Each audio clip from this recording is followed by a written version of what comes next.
Why are credit reports always wrong? Richard Moxley returns. Let's begin.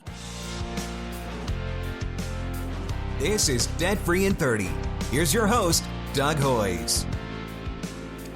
Richard was a guest twice before on the podcast back in 2020, where we discussed rules to master your credit and how to fix bad credit yourself. I'll put links in the show notes to those two previous appearances. I'll put links to Richard's website and his book, and he's got a whole bunch of videos on YouTube. I'll put links to that too.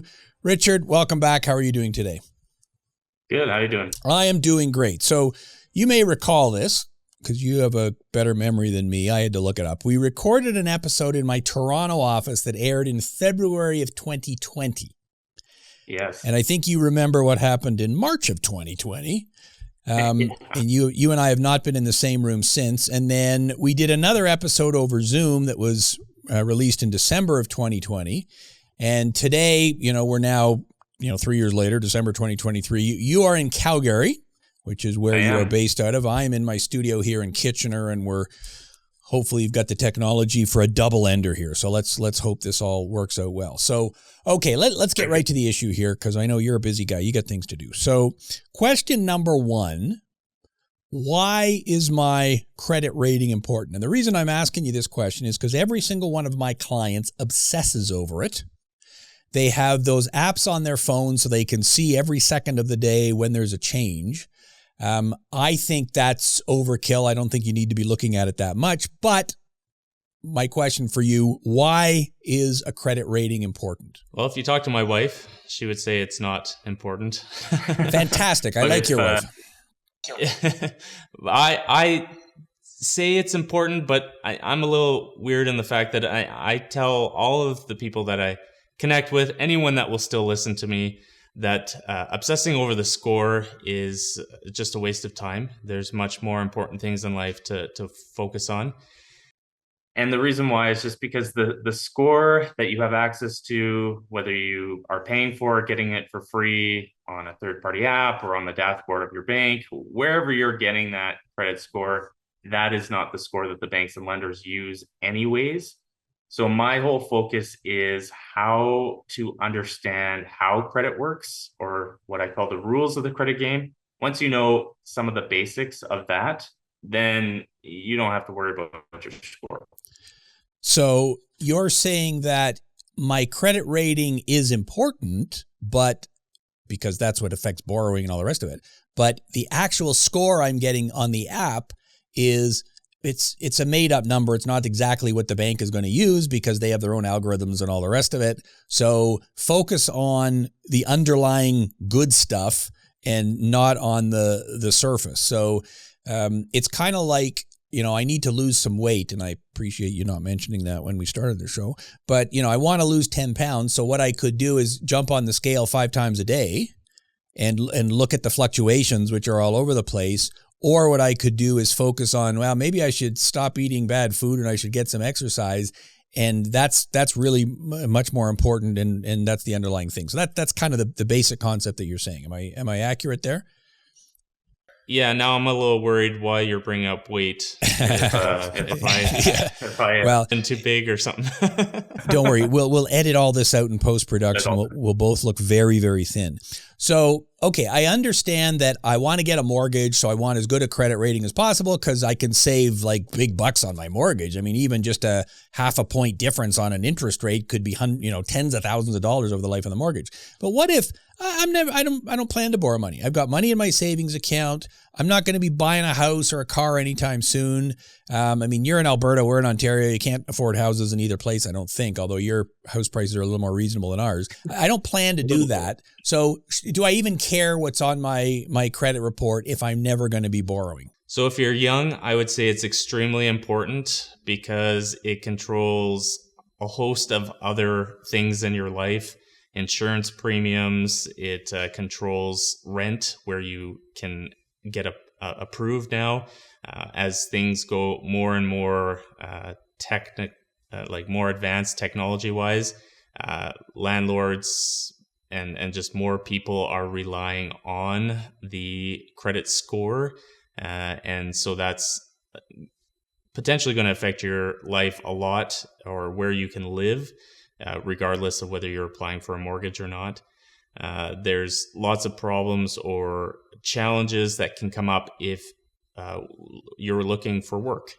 So if the employer is using credit scores to whittle down the amount of applicants that are applying for a specific position, then that could affect you. So it can control what you make or how you make it. Certain industries require or check the credit in order for you to get certified in those certifications or industries. So that could be restrictive as well.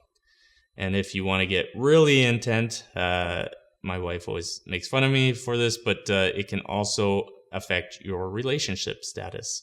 So there are some, actually there's even been articles in the news about this woman put her credit score and it was really high and she got way more dates on the app or whatever she was trying to get. But money, as you know, is a huge contributing factor to relationships and stress of relationships. And so the credit score is part of that financial health. Gotcha. So it affects many, many more things. We're going to have your wife on the next show because she's got some good stuff to say. The insurance point, I don't know if that applies in Ontario or not. It certainly applies out east that they can use that, I believe. Am I correct on that? So the larger carriers are essentially saying that you get a good rate with no credit check, but if you consent to a credit check, then you can potentially qualify for further discounts by giving authorization to have your credit checked. I gotcha. And I guess it doesn't really matter what the law says. It's what happens in real life. So if I go for a job interview and whether they're allowed to check my credit or not, if I give them permission to do it, then they can do it. If I provide them a copy of the credit report, they can do it. And if I tell them, no, I don't want you checking my credit report, well, I guess then maybe I'm not getting the job. So whatever the law says doesn't really matter when it comes to the practical things. I think the best example you gave there was landlords and rent, because hey, if there's 30 people who want to rent that apartment, bring a credit report with you or give us authorization to check it. And I mean, this is something we deal with our clients all the time because hey, I'm in financial trouble. How am I going to be able to rent a place? And so we've got specific things they can do to help improve that. But yes, it's I think a key point. Okay, now let's get to that was the intro. Let's get to the real show here. And that is, I am of the belief, and you're going to tell me if I'm wrong or right here. I, as you know, I'm an old man. I've been doing this for like 30 years. I don't think I have ever in my life seen a credit report that did not have an error on it. Now, maybe I'm exaggerating. I don't think I am, but maybe I am. There's always something wrong on it. Now, am I just a crotchety old man and I'm only remembering the bad things, or is there any truth at all in what I just said? That's probably why we get along well, because you're dramatic and so am I. I see it all the time. So it's my industry to essentially see it when it's messed up. And so I typically only see it when there is a problem. Some of those errors aren't necessarily a big deal. So if it has your, old employer from 10 years ago and doesn't have it updated to your current employer, that's not really going to affect your credit score at all. And it won't affect your ability to get qualified because most major financing is going to require supporting documentation to confirm your employment anyways. So there's some minor errors, but unfortunately there are a lot of errors that will cause you to get declined, delays on your qualification, or get charged higher interest rates or fees, which sucks. Okay, so let's just assume that the answer to the question is yes, I'm right, they're always wrong, but I understand what you're saying. You're talking about basically survivor's bias here, that people who are dealing with me have damaged credit. That's why they're dealing with me. Same thing, people calling you. So people who have perfect credit, they're not calling us, so maybe I don't have a representative sample. I want to ask you about the employer thing, though, because I was under the impression that current employment is no longer either reported to or updated on the credit report. Am I right or wrong on that? So It's reported if they receive it, but most of the time, the only person or the only industry, I guess, where they get the information from is when you apply at a major bank. So if you apply with a smaller lender, then they don't update the employment. If you go with a major bank, it is, and less people are dealing with essentially major banks. They're dealing with subsidiaries or whatever, and so that information may not be as updated as regularly as it was before. But it's either you gotta supply the information and dispute it directly yourself, or it comes from a major bank. So it's on there still, but yeah. Gotcha. It's on there, but you pretty much can't rely on it because it probably hasn't been updated. But you also said that it doesn't really matter because if you're going for a loan, they're going to want to see a copy of your pay stub anyways. So we're kind of splitting hairs there. Okay, so how then do I find errors on my credit report? And maybe an even better question is, what are the typical kind of errors that you would typically see? So if you haven't been through an insolvency, you're just regular Joe, whoever that doesn't have any financial issues, then typically the biggest errors that we come across are people with the same name. So they have a common or similar name with other people in Canada. So you have a Singh, Lee, Smith, whatever the common names are out there. Or if you're named after someone else in your family, that's another big trigger, unfortunately, where their information will show up on yours. So that's, yeah. Now, just on that point, so my father has exactly the same name as me, except my name is Junior. Now, my father has a different birth date than me, certainly a different year. He's got a different social insurance number than me. He has a different address than me. So wouldn't the credit bureaus be able to figure out that even though we have the same name, he's a different guy? You would think, but the amount of errors that I see from those that are new to Canada, or just even those that have married and changed their names, just anything to do with the name is just a big problem, especially with Equifax. TransUnion's not near as common, but Equifax is extremely common that you're going to have someone else's information pop up on your report just because you have the same name. Interesting. Yeah. So the most obvious errors obviously have to do with the debt stuff.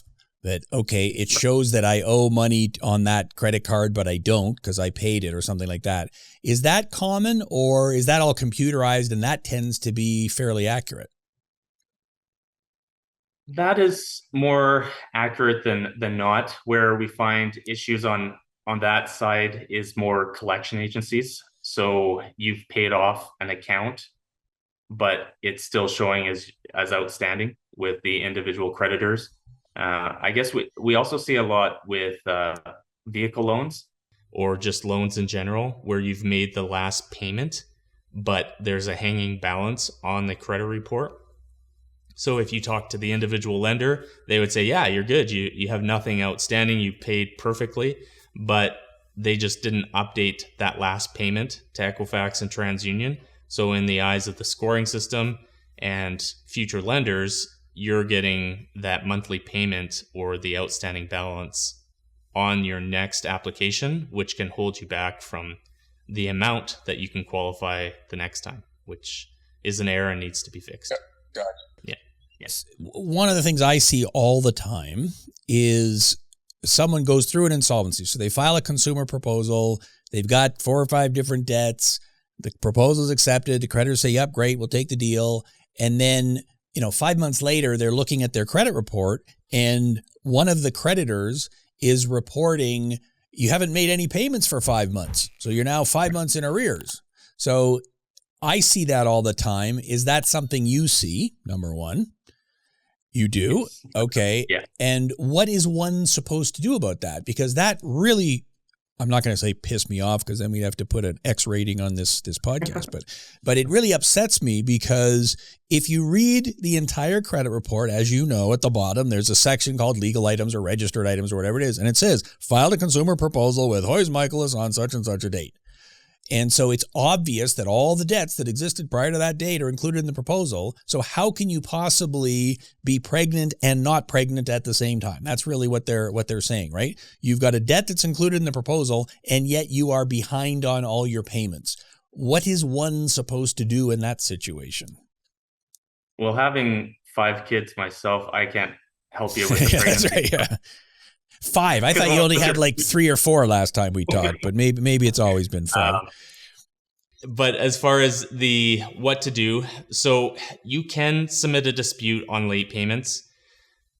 Most companies will not update the report while you're in the insolvency. So while you're making the payments to the trustee, they're not going to update the report because their fight or what they will essentially come back with is saying until you have fulfilled the agreement of the insolvency 100%, at that point you still owe the money, and regardless of making payments on time with the trustee, we're essentially going to treat it as if you're not going to complete it fully until you actually do. And then we will go, once it's completed, we will retroactively correct everything. So they kind of show the worst while you're in the proposal or the bankruptcy. But then once completed, and you've proven that you've completed and fulfilled the agreement, then they will go back and retroactively complete or correct everything. And I kind of understand that reasoning because you're right that when you file a proposal, all your debts are put in limbo, purgatory, yes, whatever you want to call it. And if you don't fulfill the terms of the proposal, then they come back. So I agree. The debts are not officially, fully, completely wiped out until the proposal is completed. But it is also not accurate to say I am late on my payments because I'm not late on my payments. The debt is included in the proposal. So what I would like the credit bureaus to do is show the debt, it's included in the proposal, but not reporting late payments, which is hurting the person's credit score. So do you think if I launched some kind of class action lawsuit against the 2 big credit bureaus, I'd have any luck in that? Or they're the ones who make up the rules, there's nothing I can do about it? So I would love to join you in that. But it's as far as the Equifax and TransUnion, the challenge with it is they will defer all blame to the individual lenders. They will sit back and say, we are a reporting company. If you have a problem with the way that this lender or that bank is reporting, then you have to go and sue them. So they would just deflect, and then you have to go and essentially sue or class action lawsuit against every major bank, every lender, which then just makes it more difficult to do. But it would be fun. So, okay, well, this might be our... Another reason why we get along, Doug. Exactly. This might be our resolution for 2024 is we're going to sue all the banks. And I understand suing the banks would cost me a crap ton of money. I had a legal issue with a creditor, which if you do searches in the law journals, you'll find it. And it lasted for like 2 or 3 years. I ended up winning. The creditor had to pay all my costs or all the costs awarded by the court, which was a substantial sum, but I still ended up owing more, having greater costs. So it's the kind of battle that even if I won, I'd end up losing. So, and I guess the creditors understand that. And you're absolutely right, because I had a discussion last week with a gentleman from one of the 2 credit bureaus that you just mentioned. And that's exactly what he said. He said, hey, we just get the information from the creditor. And even though it's obviously wrong because we're reporting that you're in a proposal, we don't care. And I'm like, okay, so let's say one of the creditors reported to you that Doug Hoyes is a murderer and killed 47 people. Would you just report that in the notes? Even though the chances of me having already killed 47 people are pretty slim, right? So that's just clearly wrong. And yet, oh no, that's fine. We'll just report it. So I think there is some level of blame on the reporting agency. It's just like a newspaper that reports something false. Okay, well, don't you have some duty of care to, even though somebody said this bad thing about Doug Hoyes, well, did you verify it at all? So I don't know, it irks me is all I can say. But what you're saying then, the only answer to it is, well, you can take up the fight with each individual creditor, and we do. And they say exactly what you said. Well, when the proposal's over, we'll retroactively correct it. Yeah, okay, I'm trying to rent an apartment next month while my proposal is still ongoing, and my credit score has dropped to, 400 because of all these late payments. Obviously, my credit score is going to be lower because I'm in a proposal. I get that. No one in a proposal has a credit score of 800. That's not a thing. But can you at least not be showing all these late payments? And have you had any success at all going to the individual creditor and trying to get that fixed? Or is it like, nope, we don't care. That's just the way it is? With some we have. So there's the ombudsman, who is the governing body of the individual banks. And so you can go directly to them and launch a complaint. It's sometimes it depends on who you get. And the challenge with it is every bank or lender kind of reports differently. So some banks and lenders, I would say even maybe 70% of them, they don't update the report at all. So they don't report the late payments. It's generally the smaller lenders that I find report the continual late payments. And a lot of them are, they just don't care. They don't care. Yeah. The other challenge is that the government officials, legislation, they also they put less priority because it's people in some kind of debt program. So the mentality, the thought process that the government has, or at least that I've experienced, is, okay, so why are you working so hard to defend someone who's been bankrupt? And I really dislike that, because there's the law, and let's honor the law for anyone, regardless of whether they've been through an insolvency or not. That you create the insolvency rules, and it's a legal program that is run through the government, so there should be some protection for consumers going through it. It's unfortunate. Yeah, I totally agree. And yeah, okay, I get their thought process. Somebody gets into trouble. Maybe it was entirely their fault and they're a fraudster or something. But the vast majority of people, and my firm has dealt with tens of thousands of people over the last 25 years, the vast majority of people, something happened. They lost their job. I don't know if you remember the news from 2020 to 2023, but a whole bunch of bad stuff happened. And through no fault of the individual persons, they get sick, they get divorced, a bunch of stuff happens, they end up with some debt, and they have no choice but to do a proposal or bankruptcy to clean it up. And the creditors accept the proposal, so everybody's on the same page with it. But it's like, yeah, well, we're still going to stick it to you on the credit report, because that's just the way we are. Yeah. So it does, as I say, irk me. Okay, so final question, then let's see if we can end on a happy note here. Are there any strategies that you can use to fix these errors? And perhaps you can start by pointing us in the direction of all the resources you've already made available on all this kind of stuff, because you've talked about this extensively. But give me the overview on what we can do to fix these errors once we discover them.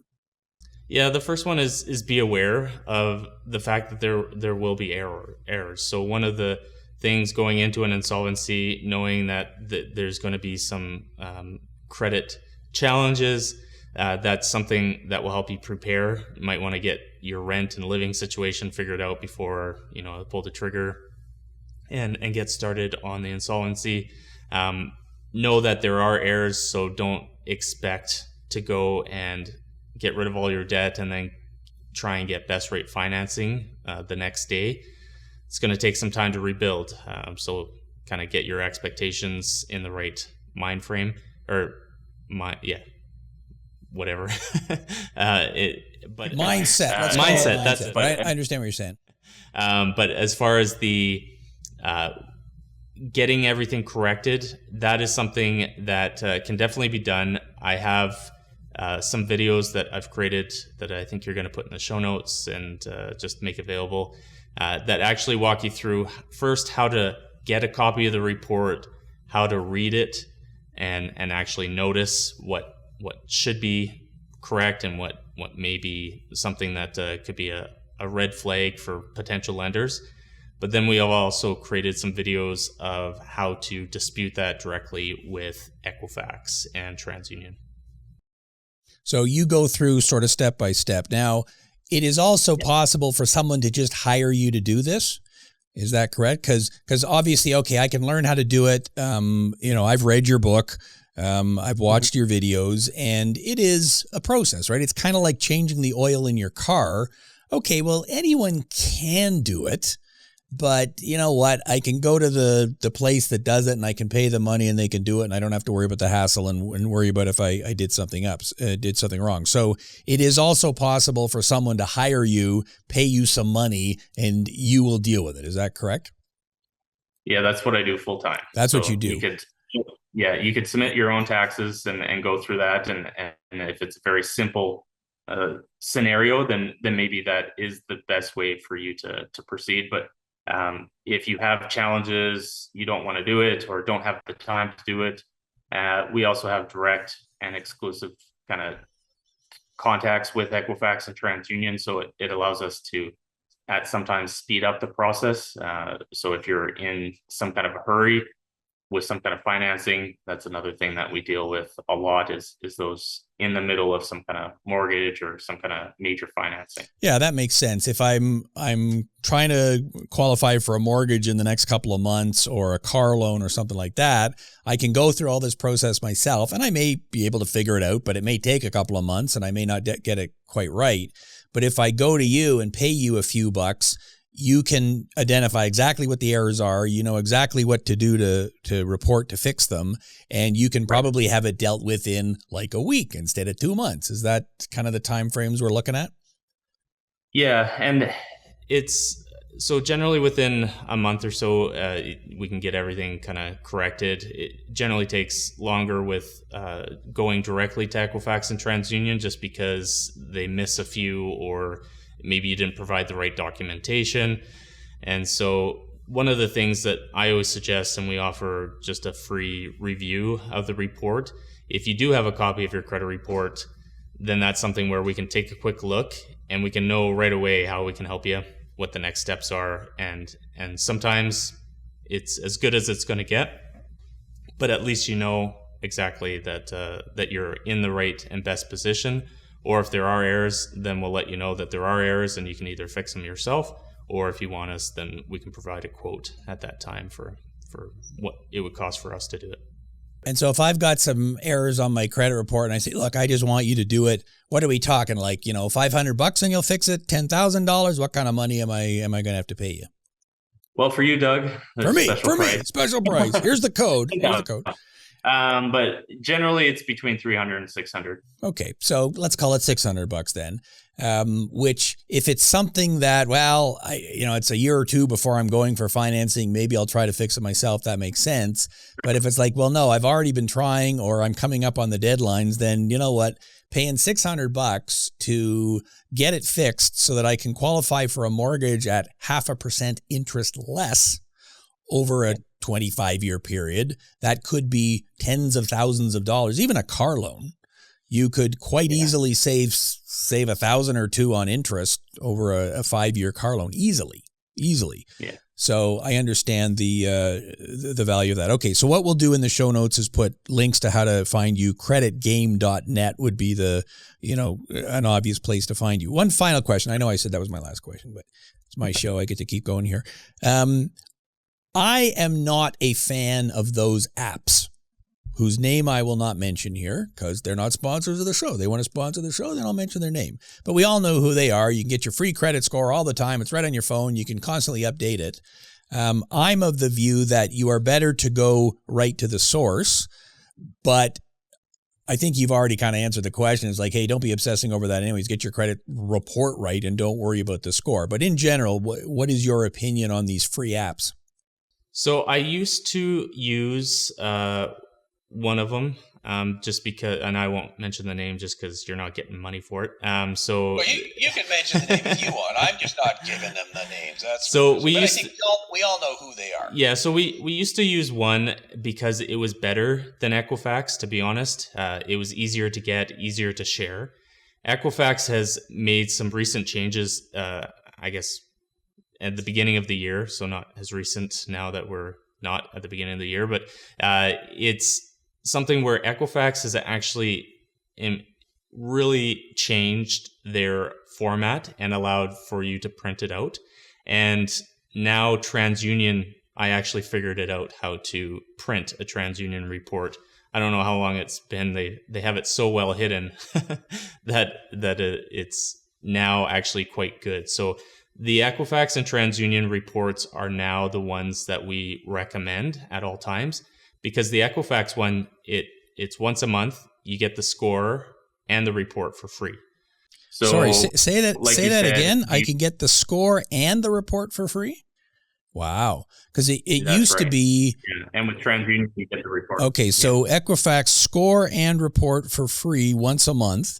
And I mean, I remember back in the old days, you could get your report, but they wouldn't give you the score because that's a big secret. And then I guess when the events of 2020 happened and nobody could go anywhere, I think, and they probably had a few data breaches or something and had to kind of keep the public happy. So that's when they made both the score and the report available. Actually, we have Quebec to thank for the score and the report, because the province sued Equifax, and then they made the change all across Canada. So that was a cool change. Well, shout out to Quebec. Yeah. Well done. Well done. Congratulations. That's fantastic. And so what you're recommending then is I set up an account at Equifax, which costs nothing. And once a month I can hit the button and download my report, which includes my score. Yep. You bet. Okay, well, there you go. See, that is worth the price of the show for everybody who's paying for this free show. With TransUnion, I can get my report fairly frequently, but it doesn't show my score. Yeah, once a month you can get the updated report, but it doesn't. Okay, yeah. And so if I want to see my score with TransUnion, I have to pay them, which is like $20 a month or something like that. Does Equifax also have that $20 a month deal? Well, they've increased it, both of them. I think it's $25 a month, which includes, fraud protection and all these other stuff that you can get for free anyways. But yeah, okay. So if you're really, really paranoid and want to pay them $25 a month, okay, fine, you can do it. But your recommendation is you set up an account with Equifax. You can get your score and your report once a month. It's coming directly from the source. It won't be exactly the same as what your score is on TransUnion, but it also won't be exactly the same as the score you're getting at your bank anyways. So at least it's giving you something that's directionally accurate. Yep. Okay, fantastic. Well, there you go. So that's just good practice. I'm glad I had you on because unlike me, you actually know stuff. So this is stuff I did not know. So okay, well that's fantastic. So Richard, I really appreciate you doing this. I know that you're in the studio there in Calgary, so we appreciate that. So are there any final words you would like to leave people with? Maybe some words of wisdom from your wife, in fact, because she seems to be pretty smart, other than the 5 kids part. But any final words you would like to leave with us? Pieces of advice, anything? Well, I won't speak on behalf of my wife because that will just get me into trouble. No, that would be very bad. Yes. And divorce with 5 kids is I can just imagine how expensive that would be. I'd be coming to hang out with you. But that's right. As far as some advice, one of the things that has actually changed, and we haven't even talked about this yet, you and I, but Equifax has changed their, qualification to be able to submit a dispute when you have any kind of insolvency or error on the report. So if you haven't gone into an insolvency yet and you're going to meet with your trustee, it's extremely important that you make sure you have the account numbers, at least the last 3 digits of each account that you are going to include in the insolvency. And that needs to be provided to the trustee, because the trustee will verify or submit the letter to the actual creditor to verify the the amounts and stuff like that. But that initial form needs to have the account number, because right now, or as of a couple weeks ago, Equifax is now rejecting all disputes that don't have an account number that match the credit report. Which is huge. I've seen that. So what you're telling me is absolutely true. So what you're saying is, before you file a consumer proposal or a bankruptcy, make sure you've got complete account numbers, at the very least the last 3 digits if it's masked or something, but the complete account numbers is ideal. And then when the trustee prepares the statement of affairs, the full account number gets put on there. And that way so where's the linkage then? Because Equifax doesn't get the statement of affairs from the trustee. No. What's the linkage? Why is that important? It's important when you're trying to dispute any of those errors after you've completed the insolvency. So once you've completed, now you can go and actually dispute all of those mistakes that the creditors have made, but they won't even submit the dispute to the creditor if the account number doesn't match what is on the original forms. Gotcha. Okay, so challenge. Get the account numbers right, so that when you inevitably have to submit a dispute, you can say, look, this is exactly the account that I'm talking about. Because I see clients all the time that have 5 different accounts with the same institution. Okay, you got 4 of them right, that's great, but they always forget about the overdraft account or the bank account or something like that. Yeah. So, okay, you got to get the full account number there, or else they can't match it up. Yeah. At least the last 3 or 4 digits. That's what they show on the credit report, and that's what they're going to be matching on the dispute. So that's important. Gotcha. So sorry, is the last 3 digits, the last 4 digits, everybody's different? It depends, but last 3 is the most important. Okay, so make sure you've got that at the very least, because often on your credit card statement it has XXXXX, 1, 2, 3 as your account number. So at the very least, you got to get those, or they can't match it up.